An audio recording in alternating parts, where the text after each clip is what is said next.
story began when I was 9 years old. It was a very warm summer's evening. Suddenly the air went very cold.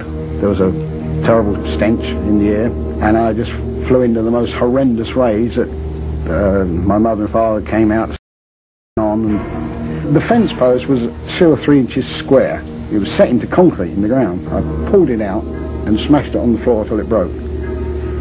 Well, I don't think I could do that now. My mother and father just couldn't make out why their little 9-year-old boy suddenly started to act virtually like an animal in the garden. That was an isolated event. Bill Ramsey married, had kids, an ordinary chap by most accounts. But then the nightmares began, and strange fits of violent animal behavior, violence he couldn't remember, explain, or control. For decades, it was his secret. But then one day, Bill Ramsey bit someone in public, and that secret couldn't be kept. I was feeling all sorts of things. I would be the laughing stock of the neighborhood. Then came eyewitness accounts. Ramsey attacked a nurse at Southend Hospital. He ransacked the emergency room. He couldn't be sedated. I just had the feeling that ultimately I would kill somebody. Then one day, without reason or warning, Bill Ramsey attempted the murder of a police officer. His life became a tangle of doctors, police, psychiatrists, and reporters. I envisaged being in prison for the rest of my life, or in a secure mental hospital the rest of my life, for something I knew I would never be responsible for. The unassuming man was famous now, and feared as the werewolf of Southend-on-Sea. What was causing it? I was literally, felt like just committing suicide. Ramsey's case intrigued demonologists Lorraine and Ed Warren. They have researched and documented 7,000 cases of the supernatural. I was driven. I mean, even Ed would say to me at sometimes, "You're acting completely out of character for you." He said, "Why are you pursuing this to such an extent?" Like I told Lorraine, I said, "Lorraine, I'm not going to go before the public and start talking about a werewolf." I said, "It's going to be interesting to go there, see what we can do to help this man, but that's about it." The Warrens went to England to investigate Ramsey's case. They wanted facts. Was Ramsey a common criminal? Was he mentally ill? Or was Ramsey really a werewolf, possessed by the devil? They spoke with Inspector Tony Belford, who was there the night Ramsey attempted murder of a fellow officer. What I actually saw that night, I couldn't really understand what it was. All I knew that it was something I'd never witnessed before. It was not natural behaviour. The nightlife swirled around Bill Ramsey, and he began to lose control. He picked up a prostitute and without explanation drove her to the police station. So I took the prostitute inside, leaving Sergeant Terry Fisher out in the yard with Ramsey. He had these mad, staring eyes and this maniacal expression. That's all I can describe it as. But the worst thing was what he was saying, and it was said in a very malevolent way. And I'll quote from the report I made shortly afterwards. He was saying, "The devil is in me. When the devil is in me, I am strong. I'm going to kill you. I am strong, and you are going to die." Ramsey lunged for the sergeant's throat. Fisher, unarmed, responded with a powerful knee to the groin. He sort of went, and crouched, and then he shrugged it off again and became stronger. And when I came out into the yard, I saw Terry Fisher on the floor, just over in this location, with Bill Ramsey sitting on top of him with his hands around his throat. Then there were bobbies that came to their sergeant's aid, and he threw them off, in their words, like they were matchsticks. Little voice back here said, "Terence, you've come unstuck this time." And when you see the size of this ex-police officer, you'll say to yourself, what scared him so much? Why this one experience? Because he's seen something that very few people ever see.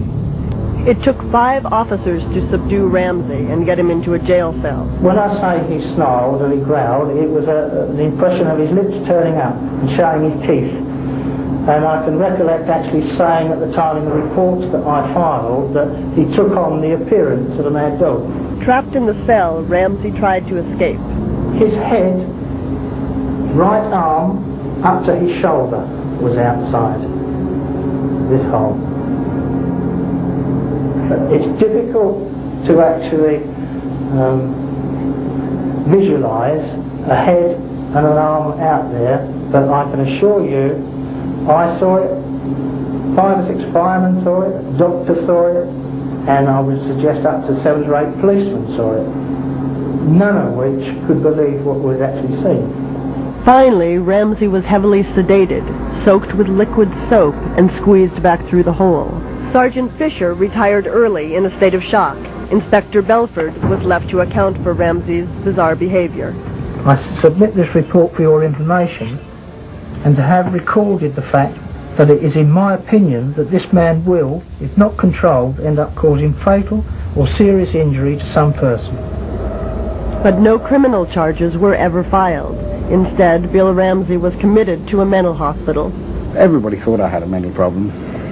It just didn't seem right. But I had no other answer. I couldn't say, well, it's not a mental problem, so you do this normally then, do you? Does everybody this normal behaviour? Of course it was a mental problem. Where else could they send me? There was nowhere else. After 28 days of psychiatric tests, the mental hospital also released Bill Ramsey. What is left? The paranormal, the unknown. And that's where we come in. Warren's told me that it wasn't a mental illness. I had no mental illness. I was possessed, demonically possessed with a wolf spirit. Oh, I've heard it all. And he kind of closed the evening with, would you come to the USA and be exorcised? Exorcised? Come on. There's some absolute rubbish they were giving me here. But maybe. I've been through all the other avenues, remember. His private ordeal had become a public spectacle to be played out in rural Connecticut. It was here that the Warrens introduced Ramsey to Bishop McKenna. He needed to be exercised, no question about that. I would think that being possessed by the devil is the worst evil that could befall anyone. I didn't know what to expect. And when you're entering a realm of the unknown, you're obviously very, very scared. The exorcism was performed in the church, in Latin. Ramsey was strapped into a chair. There were 6 bodyguards with stun guns to protect the priest.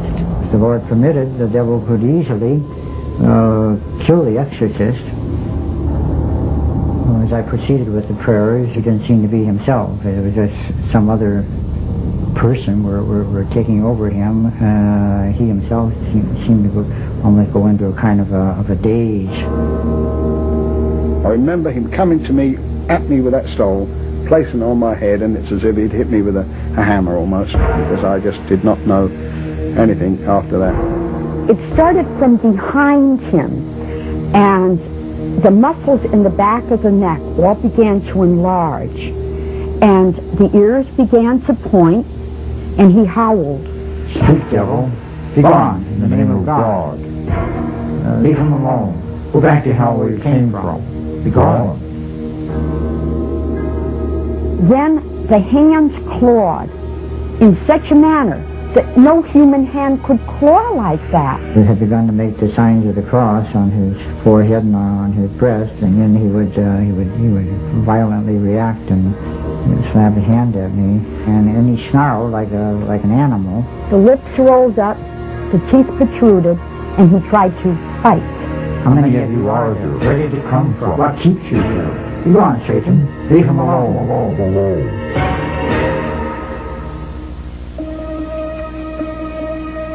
When the devil did leave him, he came to himself. In this picture of death, behold yourself, and what you will one day become.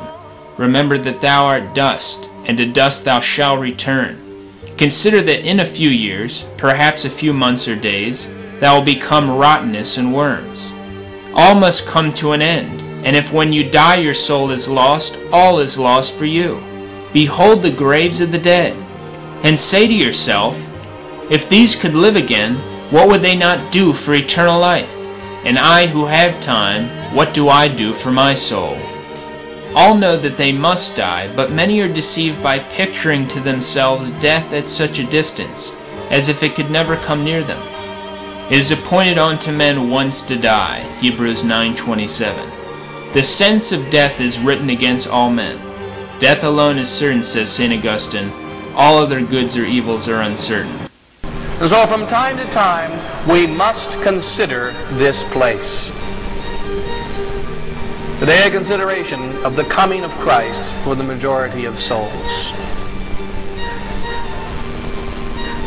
He comes in fire. He comes a just judge. For the soul that finds itself in the state of mortal sin and meets with death, that soul is damned for all eternity. And that soul, at the moment of death, meeting that death in the state of mortal sin, will never be forgiven. There shall never be a reprieve of any kind. There shall never be mercy for that soul. Can you picture them praying? I'm not referring to volume or emotion or any of that. I'm talking about fervor and intensity and desire. I imagine that for the first millennium.